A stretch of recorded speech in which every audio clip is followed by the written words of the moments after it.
ബൈബിളിലൂടെ ഒരു തീർത്ഥാടനം എന്ന വചന പഠന പദ്ധതിയിലേക്ക് മാന്യ പ്രേക്ഷകർക്ക് സ്വാഗതം.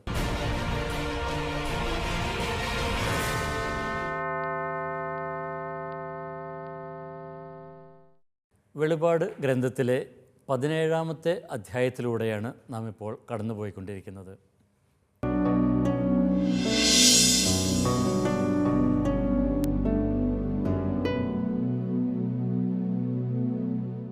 വെളിപാടിൽ തന്നെ വളരെ പ്രധാനപ്പെട്ടതും എന്നാൽ വളരെയധികം ദുർവ്യാഖ്യാനം ചെയ്യപ്പെടുന്നതുമായ ഒരു അധ്യായമാണ് 17.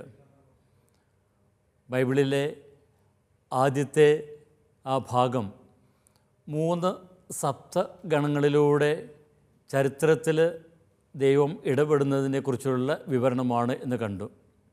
അപ്പോൾ അതിൻ്റെ പരിസമാപ്തിയിലേക്കാണ് നാം കടന്നു വരുന്നത്.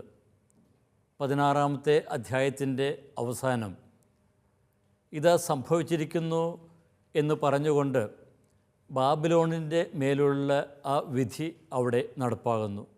ബാബിലോൺ എന്ന നഗരം അത് 3ആയി വിഭജിക്കപ്പെടുന്നത് കാണുന്നുണ്ട്. തുടർന്ന് ബാബിലോണിൻ്റെ മേലുള്ള ശിക്ഷയാണ് ഇവിടെ വിവരിക്കുക. അത് എപ്രകാരം അത് മനസ്സിലാക്കണം, വ്യാഖ്യാനിക്കണം എന്നത് വളരെ പ്രസക്തമായിട്ടുള്ള ഒരു കാര്യമാണ്. ഞാൻ നേരത്തെ സൂചിപ്പിച്ചതുപോലെ ഇത് വളരെയധികം ദുർവ്യാഖ്യാനങ്ങൾക്ക് ഇടം നൽകിയിട്ടുള്ള ഭാഗമാണ്.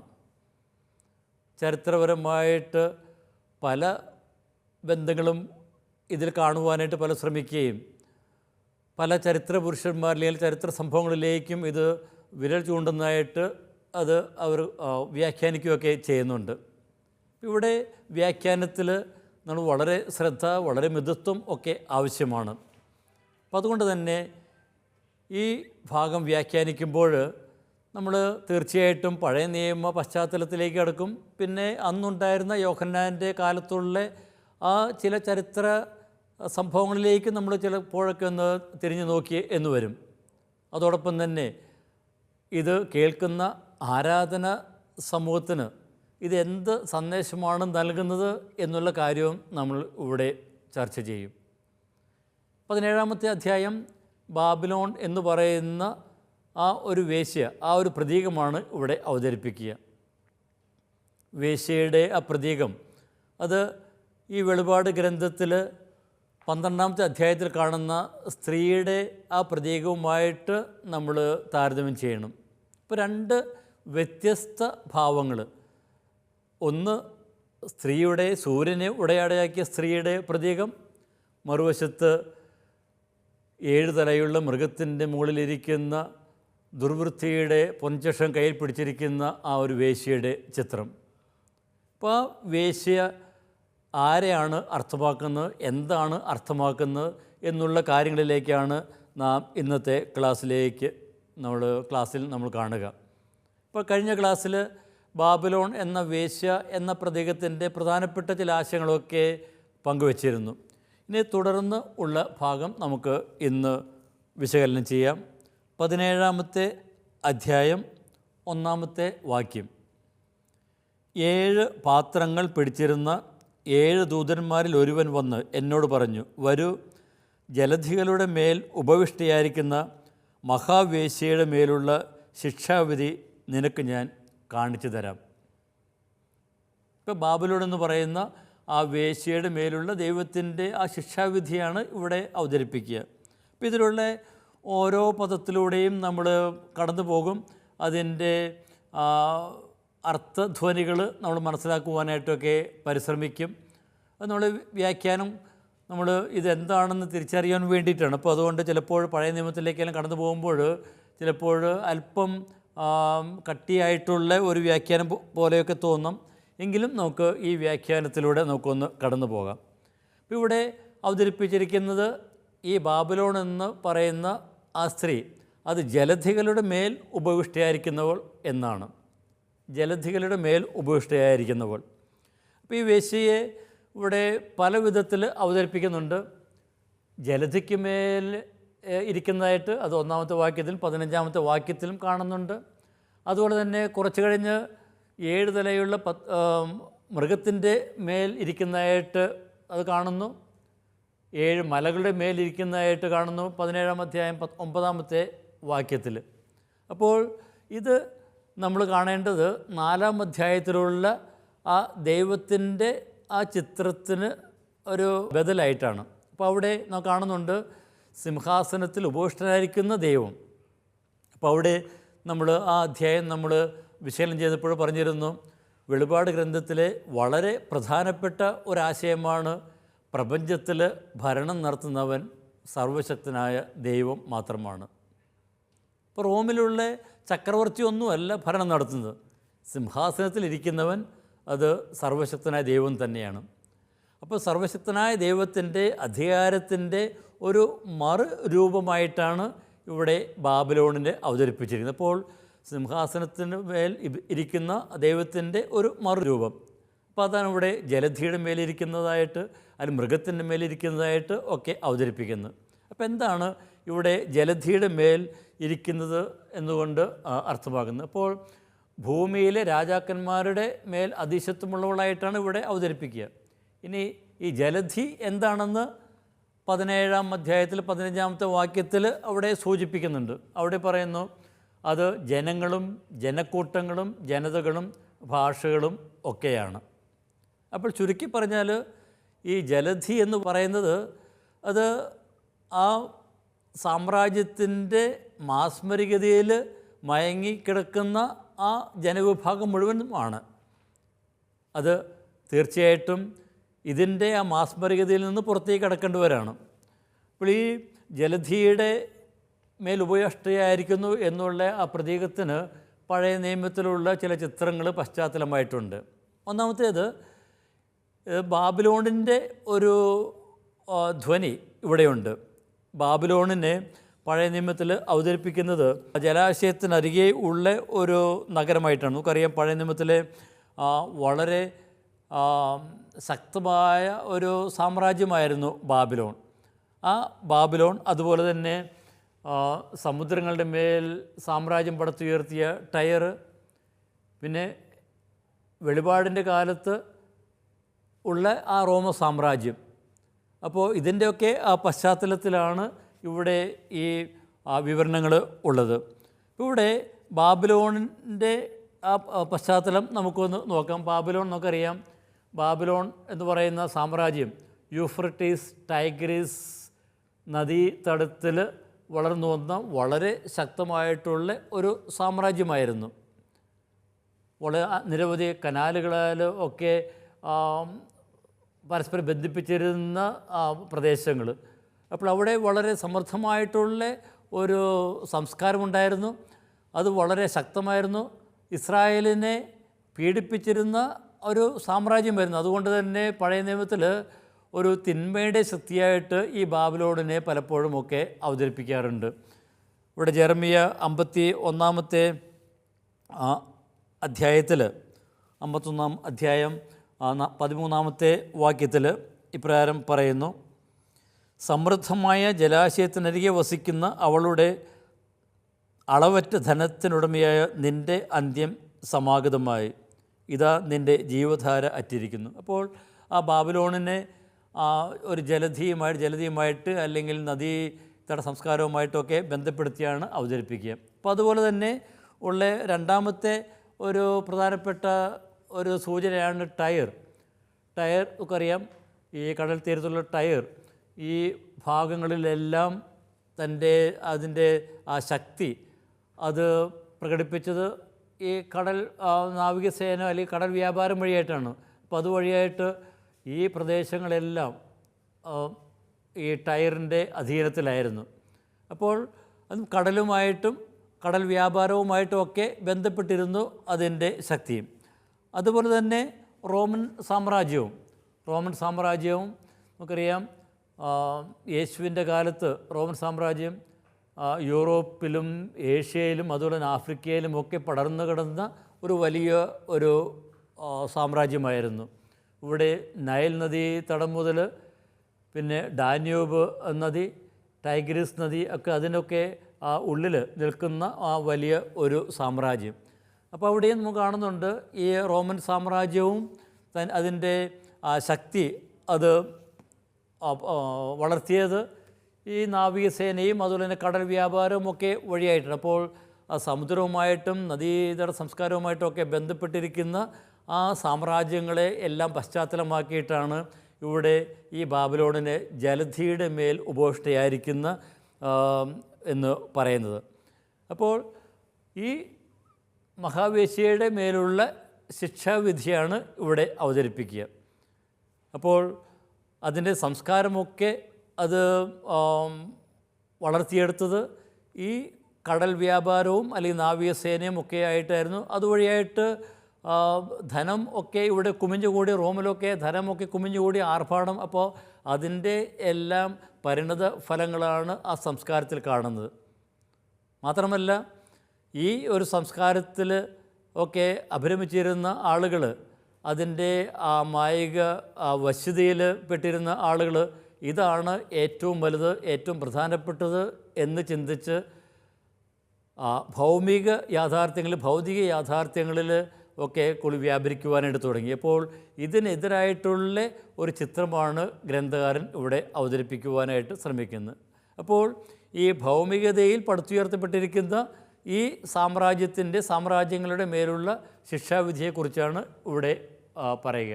ഇനി ഇവിടെയുള്ള ആ ശിക്ഷാവിധി അവതരിപ്പിക്കുമ്പോൾ ഇതിൻ്റെ ചിത്രീകരണത്തിൽ പല അപ്പോക്കലിപ്റ്റിക് സങ്കേതങ്ങളും ഉപയോഗിക്കുന്നുണ്ട്. നമ്മൾ വെളിപാട് ഗ്രന്ഥത്തിൻ്റെ ആമുഖ ക്ലാസ്സുകളിൽ അപ്പോക്കലിപ്റ്റിക് പശ്ചാത്തലത്തെക്കുറിച്ചൊക്കെ പറഞ്ഞിരുന്നു.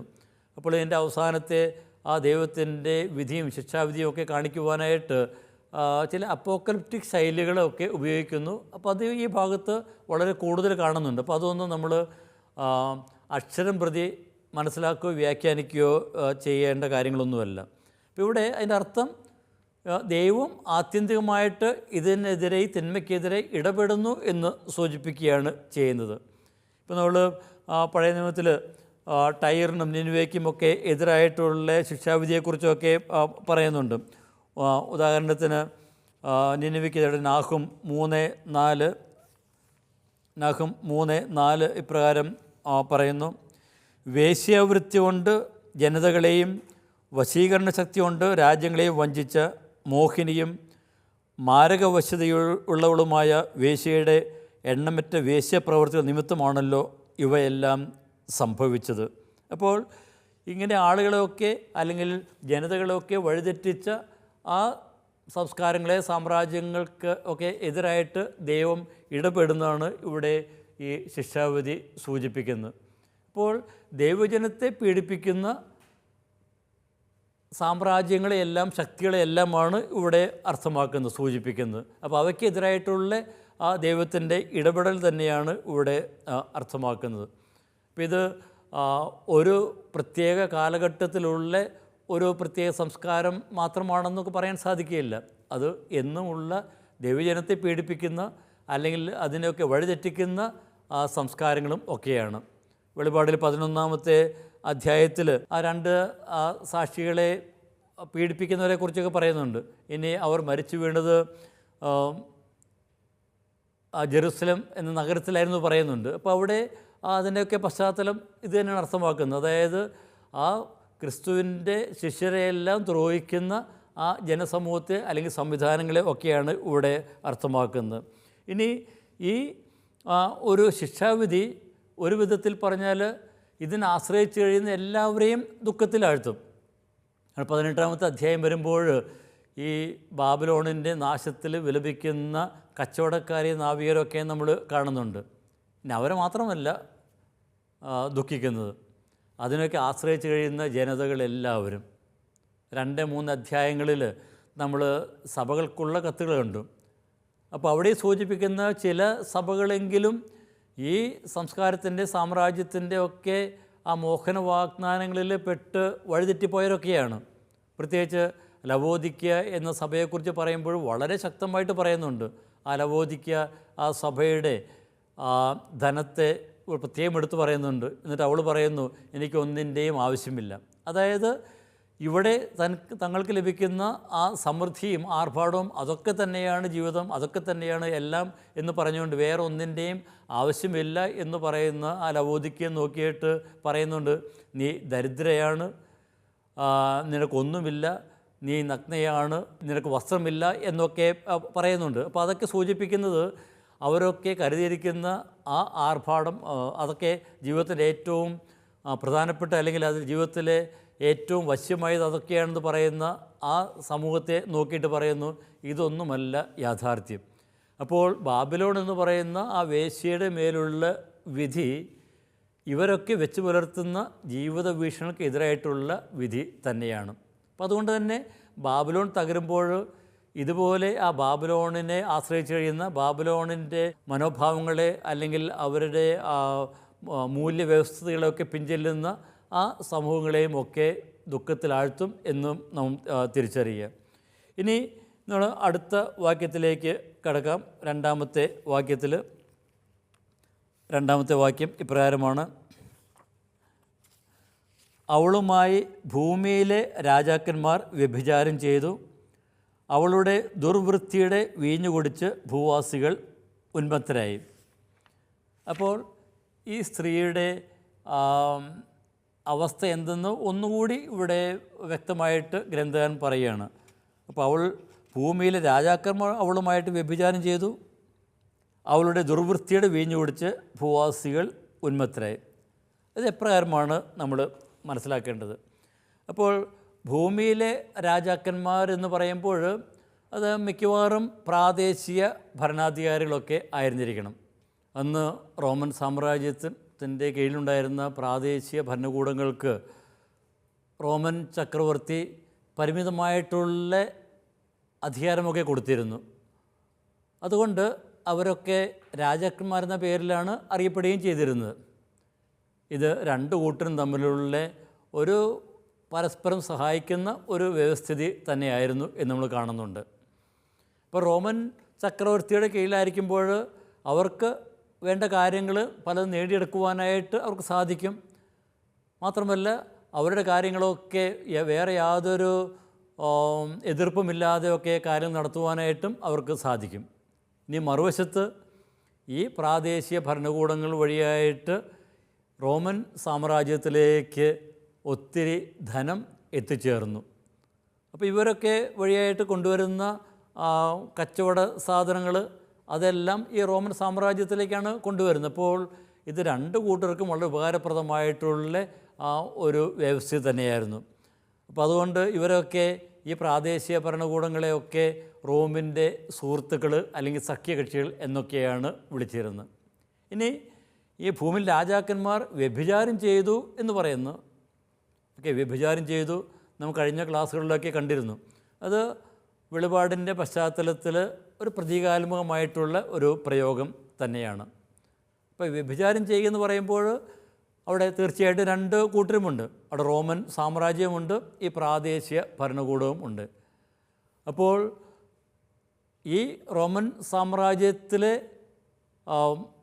ദുർവൃത്തി, അതായത് അവിടെയുള്ള സാമ്പത്തികമായിട്ടുള്ള ആ ചൂഷണങ്ങൾ, ഇനി ആ സാമ്പത്തികമായിട്ടുള്ള ചൂഷണത്തിൻ്റെ പിന്നിലുള്ള അക്രമങ്ങൾ, പിന്നെ അതുപോലെ തന്നെ ആ സാമ്രാജ്യത്തിലുണ്ടായിരുന്ന വ്യാജ ആരാധന, അതുപോലെ ചക്രവർത്തി ആരാധന, ഇതൊക്കെ ഈ വ്യഭിചാരം എന്ന് പറയുന്ന പദത്തിന് കീഴിൽ വരുന്നതാണ്. അപ്പോൾ അസന്മാർഗികതയെ ഗ്രീക്ക് റോമൻ മതാചാരങ്ങളുമായിട്ടൊക്കെ ബന്ധപ്പെടുത്തിയിരുന്നു.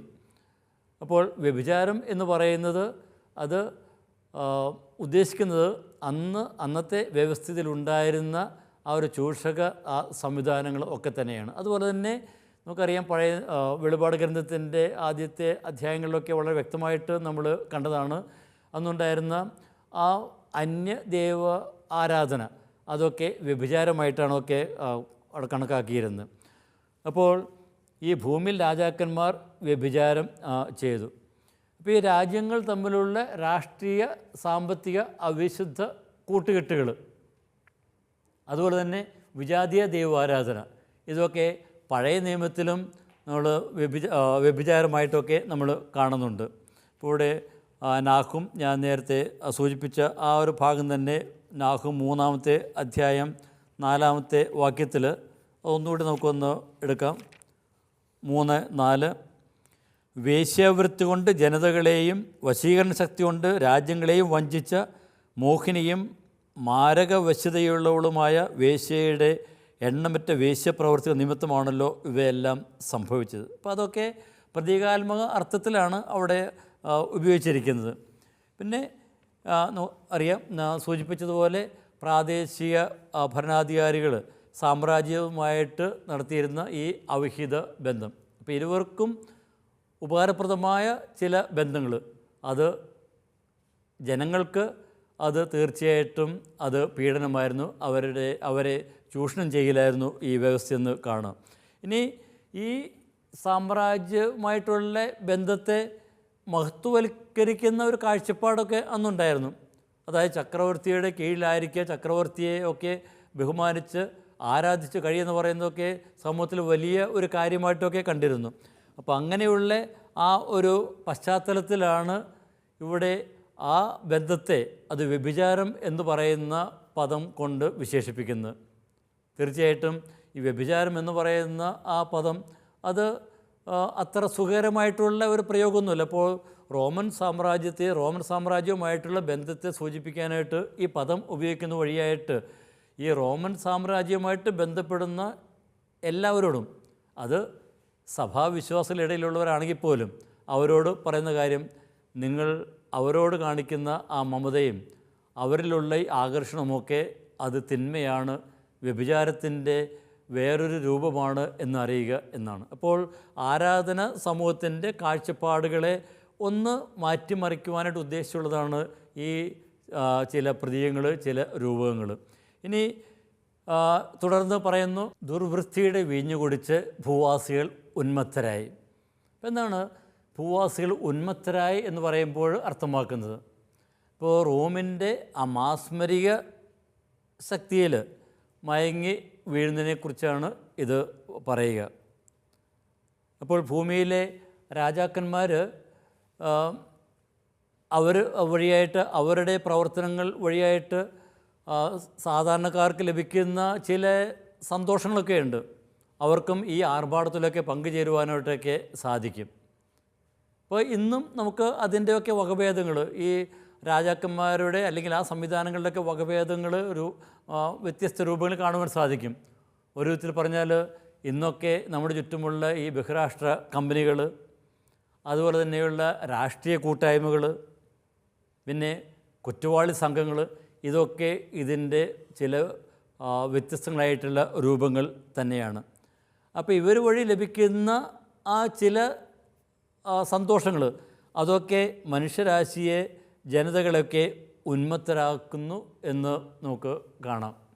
ഇനി വേശ്യയുടെ പാത്രത്തിൽ നിന്ന് കുടിക്കുക എന്ന് പറയുമ്പോൾ അതിന് ഒരു മതപരമായിട്ടുള്ള ഒരു മാനം കാണുവാനായിട്ട് സാധിക്കും. പാത്രത്തിൽ നിന്ന് കുടിക്കുക, നമുക്കറിയാം, വ്യാജ ആരാധനയുമായിട്ട് ഇതിനെ ബന്ധപ്പെടുത്തുവാനായിട്ട് നമുക്ക് സാധിക്കും. അപ്പോൾ വ്യാജ ആരാധനയുടെ ആ നികൃഷ്ടത അത് സ്വാംശീകരിക്കുന്നതാണ് ഇവിടെ അർത്ഥമാക്കുന്നത്. അതുപോലെ തന്നെ അന്നുണ്ടായിരുന്ന ആ അധികാര ശക്തികൾക്ക് ദൈവത്വം നൽകുക എന്ന് പറയുന്നത് അത് ഒരു വിധത്തിൽ പറഞ്ഞാൽ ദൈവത്തിൻ്റെ ശക്തിക്കെതിരെയുള്ള ഒരു കടന്നുകയറ്റം തന്നെയാണ്. അപ്പോൾ ഭൗമിക ശക്തികൾക്ക് ദൈവികത ആരോപിക്കുന്നത് യഥാർത്ഥ ദൈവത്തെ മാറ്റുന്നതിന് തുല്യമാണ്. അപ്പോൾ അതുകൊണ്ട് തന്നെ ഇതൊക്കെ ആ ഒരു തിന്മയുടെ ചില പ്രതീകങ്ങൾ ഉപയോഗിച്ച് ഗ്രന്ഥകാരൻ ഇവിടെ അവതരിപ്പിക്കുന്നു. ഇനി അതുപോലെ തന്നെ വിശുദ്ധരുടെ രക്തം കുടിക്കുന്ന വേശ്യയായിട്ടാണ് ഇവിടെ അവതരിപ്പിച്ചിരിക്കുന്നത്. അപ്പോൾ ഇതൊക്കെ കണ്ടിട്ട്, ഇവളുടെ അക്രമമൊക്കെ കണ്ടിട്ട് മരവിച്ച, പ്രതികരിക്കാത്ത മനസ്സുള്ളവരെയും ഒക്കെ ഇവിടെ സൂചിപ്പിക്കുന്നത്. അപ്പോൾ ഉന്മത്തരാകെന്ന് പറയുമ്പോൾ ഇതിലൊക്കെ മയങ്ങി ഉന്മത്തരായി ചുറ്റും നടക്കുന്ന ആ തിന്മ ഏതെന്ന് തിരിച്ചറിയാൻ സാധിക്കാത്ത സമൂഹം എന്നുകൂടി അർത്ഥമാക്കുന്നുണ്ട്. അപ്പം അതുകൊണ്ട് ഇവിടെ വേശ്യയുമായിട്ട് ബന്ധപ്പെടുന്നതിനുമൊക്കെ വളരെ നിഷേധാത്മകമായിട്ടുള്ള വിധത്തിലാണ് ഒക്കെ അവതരിപ്പിക്കുന്നത്. അപ്പോൾ അതിൻ്റെയൊക്കെ ലക്ഷ്യം എന്താണ്? ഈ വേശ്യ എന്ത് പ്രതിനിധാനം ചെയ്യുന്നുവോ അതിൽ നിന്ന് നാം ഒക്കെ അകന്ന് മാറണം. ഇപ്പോൾ ഈ വേശ്യയെ ഇവിടെ അവതരിപ്പിക്കുന്നത് സ്വയം പര്യാപ്തതയുടെ ഒരു ചിത്രമായിട്ടാണ്. ഞാൻ രാജ്ഞിയാണ് എന്ന് പറയുന്ന അവൾ. അപ്പോൾ ഞാൻ രാജ്ഞിയെ വാഴുന്നു, അതായത് എനിക്കെതിരെ ആർക്കും ഒന്നും ചെയ്യുവാൻ സാധിക്കുകയില്ല എന്ന് പറയുന്നവൾ, എനിക്കെല്ലാം ഉണ്ട് എന്ന് പറയുന്നവൾ, അതുപോലെ തന്നെ ആഡംബരതയുടെ ഒരു പ്രതീകമാണ് അവൾ. 18-ാം അധ്യായത്തിൽ 11 മുതലുള്ള വാക്യങ്ങൾ, നമ്മളത് അടുത്ത് വരുന്ന ക്ലാസ്സുകൾ നമുക്ക് കടന്നു വരാം. അതുപോലെ തന്നെ അന്നുണ്ടായിരുന്ന വ്യാപാര ബന്ധങ്ങളുടെ, വാണിജ്യത്തിൻ്റെ ഒക്കെ ഒരു പര്യായമായിരുന്നു ഈ ബാബിലോൺ എന്ന് പറയുന്ന വേശ്യ. അപ്പോൾ അതൊക്കെ വഴിയായിട്ട് സമൂഹത്തിൽ ഒരു വശത്ത് വലിയ സമ്പന്നതയും സമൃദ്ധിയും ഒക്കെ ഉണ്ടാകുമെങ്കിലും മറുവശത്ത് ചൂഷണവും അക്രമവുമൊക്കെ നമ്മൾ കാണുന്നു. അപ്പോൾ ഈ മഹാവേശ്യ എന്ന് പറയുന്ന ആ ഒരു പ്രതീകം അന്നുണ്ടായിരുന്ന തിന്മയുടെ സംവിധാനങ്ങളുടെ സങ്കീർണതയും അതിൻ്റെ വ്യാപ്തിയുമൊക്കെയാണ് അവതരിപ്പിക്കുന്നത്. അപ്പോൾ ഈ ഒരു പ്രതീകം ഉപയോഗിച്ചുകൊണ്ട് ആരാധന സമൂഹത്തിൻ്റെ കാഴ്ചപ്പാടുകളെ ഒന്ന് തിരുത്തുവാനായിട്ടാണ് ഗ്രന്ഥകാരൻ ശ്രമിക്കുന്നത്. ഇനി റോമൻ സാമ്രാജ്യം ആണ് തങ്ങളുടെയൊക്കെ ഐശ്വര്യത്തിന് കാരണം എന്നൊക്കെ ചിന്തിച്ചിരുന്നവരോട് പറയുന്നു, യഥാർത്ഥത്തിൽ ഉള്ള ഐശ്വര്യം എന്ന് പറയുന്നത് എന്താണ്? അത് യേശുവിനെ പിൻചെല്ലുക എന്നുള്ളതാണ്. അപ്പോൾ ഈ റോമിൻ്റെ തനിനിറം തിരിച്ചറിയുക, ഇവളുടെ ആ ആർഭാടത്തിൻ്റെയും ആകർഷണതയുടെയും ഒക്കെ പിന്നിലുള്ള ആ തിന്മയുടെ രൂപം തിരിച്ചറിഞ്ഞ് ഇവൾ പ്രതിനിധാനം ചെയ്യുന്ന ആ സംവിധാനങ്ങളിൽ നിന്ന് തിരികെ വരിക എന്നാണ് ഗ്രന്ഥകാരൻ ഇവിടെ പറയുക. അപ്പോൾ ബാബിലോൺ എന്ന് പറയുന്ന ആ പ്രതീകത്തിൻ്റെ അർത്ഥത്തിലേക്ക് നമ്മൾ കടന്നു വന്നു. ഇനി തുടർന്നുള്ള കാര്യങ്ങൾ നമുക്ക് അടുത്ത ക്ലാസ്സിൽ കാണാം. അതുവരെ എല്ലാവർക്കും ഈശോ മിശിഹായെ സ്തുതിയായിരിക്കട്ടെ.